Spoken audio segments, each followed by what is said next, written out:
اب میں جس شخصیت کا نام پیش کر رہا ہوں وہ کھوائی سے تشریف لائے ہیں، اور کھوائی میں مولانا بہت دن تک پڑھاتے رہے، مدرس رہے، اور ہر سال مجھے جلسے میں بلاتے تھے۔ پہلے بہاوڑی پڑھایا میرا گاؤں ہے بہاوڑی شاملی کے پاس، پھر کھوائی آ گئے تھے، تو کھوائی جب بھی جلسہ ہوتا تھا مجھے بلاتے تھے۔ ایک بار ایسا اتفاق ہوا، میں جلسے کی تاریخ بھول گیا، جلسہ ختم ہو رہا تھا اور میں وہاں پہنچا، دیکھ کے کہنے لگے تھے کیوں آ رہا نا یوں آ رہا، یہ سے تاریخ یاد نہیں رہی لیکن بتلانا مت۔ خیر میں پہنچ گیا، اس انداز سے ملے جیسے جلسہ آج ہی ہو، محسوس ہی نہیں ہونے دیا۔ شام کو پھر بہت ساری بات ہوئی، اپنے سارے شاگردوں کو بلا لیا اور بلا کر کہنے لگے کہ یہ بھی میرا شاگرد ہے چھوٹا سا۔ مولانا نے جب حفظ کیا، مولانا کے چچا بتلا رہے تھے کہ مولانا فارغ ہو گئے تھے عالم ہونے کے بعد حفظ کیا، اور جب نیا حفظ تھا میرا بھی اور مولانا کا بھی، جب بہاوڑی پڑھاتے تھے میں مولانا مجھے سناتے تھے، میں انہیں سناتا تھا۔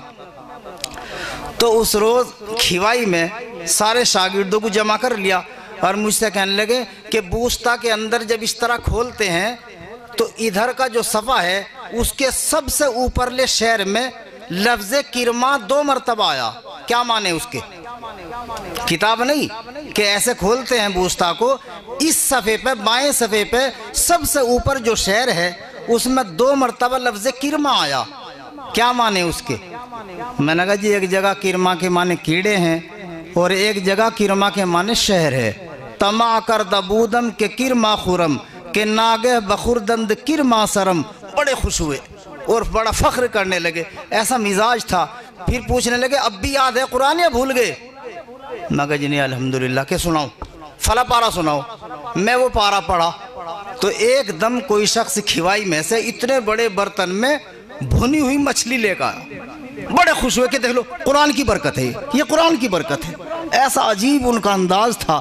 تو اس مدرسے کے محتمیم مولانا ذاکر صاحب تشریف فرما ہے، وہاں چونکہ بہت نہیں ہیں، مولانا حافظ محمد حنیف صاحب سے میرا بھی تعلق تھا، یہاں بھی تشریف لاتے تھے حافظ محمد حنیف صاحب، تو یہ تشریف لائے ہیں وہاں کے ذمہ دار، یہ بھی اپنا عقیدت کا اظہار فرمائے۔ مولانا ذاکر صاحب جو اس وقت محتمیم ہے مدرسہ کھوائی میں۔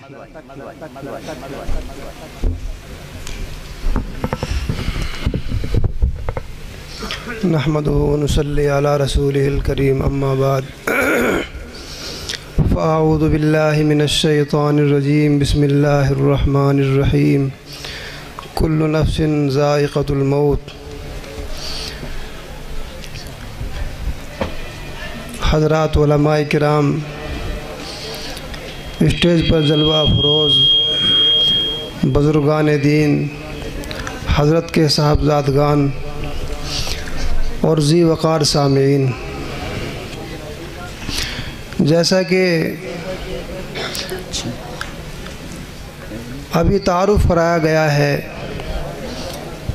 کھوائی کے مدرسے میں حضرت 6 سال تک رہے ہیں، وہاں خدمات انجام دی ہیں، اور ہمارے استاد محترم مولانا محمد مصطفیٰ صاحب اور دیگر حضرات، حافظ طیب صاحب، حافظ مولانا دین محمد صاحب، یہ ان کے بالکل شروع کے شاگرد ہیں۔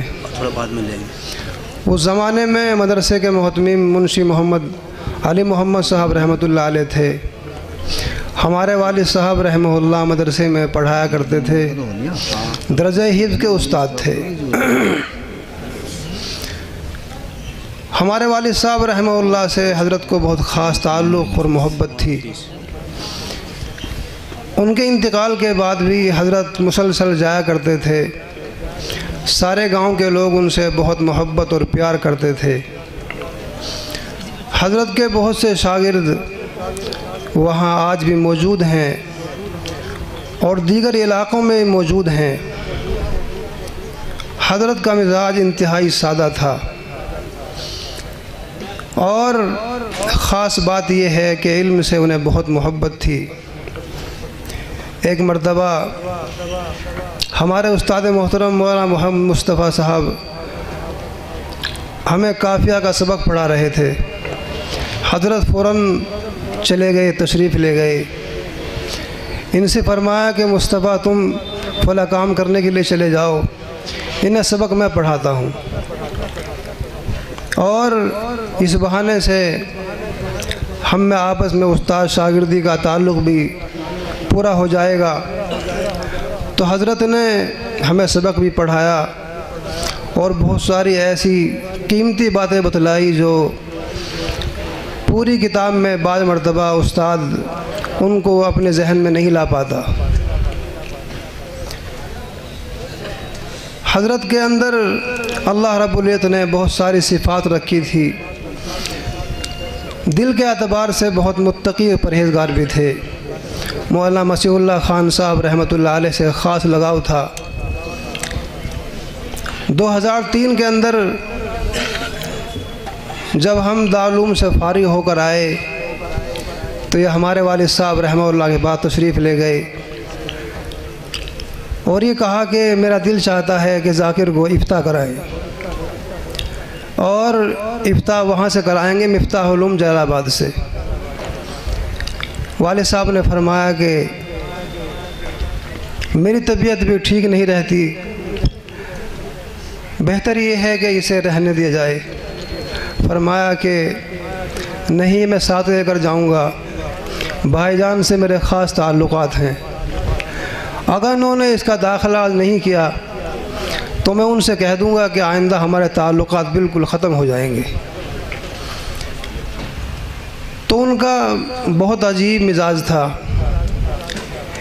ایک مرتبہ اسی راستے سے خرجہ جانے کا موقع ملا، ابھی 3-4 مہینے پہلے کی بات ہے۔ معلوم نہیں حضرت کو اللہ تعالیٰ نے کیا دل میں بات ڈالی، انہوں نے فون کیا، کہا کہ کہاں ہو؟ ہم نے کہا کہ حضرت خرجہ جا رہے ہیں، ابھی راستے میں ہیں۔ فرمایا کہ مجھے بھی جانا ہے اور میں یہیں روڈ پہ کھڑا ہوا ملوں گا۔ خدا کا شکر ہے کہ وہ ہمارے ساتھ، ہم ان کے ساتھ یہاں سے خرجے گئے۔ وہاں جا کر انہوں نے جو ہمیں سامان لینا تھا وہ دلوایا اور بہت اچھے لوگوں سے انہوں نے ملاقات کرائی۔ حضرت کی داستان بہت لمبی ہے۔ حضرت نے اپنے بعد میں ایک بہت بڑا یہ مدرسہ، یہ ادارہ قائم کر کے چھوڑا ہے۔ اب تو یہ بار آور جس طرح سے ہوتا چلا آیا ہے، اسے اور زیادہ نگرانی کی ضرورت ہے، اچھے مدرسین اور طلباء کی ضرورت ہے، خاص نگرانی کی ضرورت ہے۔ مجھے امید ہے کہ حضرت کے صاحبزادگان اس کا پورا خیال رکھیں گے اور یہاں مدرسین، قابل مدرسین اور طلباء کے بڑھانے کے بارے میں، ان کی اچھی تعلیم کے بارے میں کوشش کریں گے۔ میں وعدہ کرتا ہوں کہ جس طرح سے ہم حضرت کا استقبال کرتے تھے، ان کا ساتھ دیتے تھے، مدرسے کا تعاون کراتے تھے، انشاءاللہ آئندہ بھی اس کا پورا خیال رکھا جائے گا۔ اللہ تعالی حضرت کو غریق رحمت فرمائے، ان کی قبر کو نور سے منور فرمائے، درجات عالیہ نصیب فرمائے۔ وآخر دعوانا الحمدللہ رب العالمین۔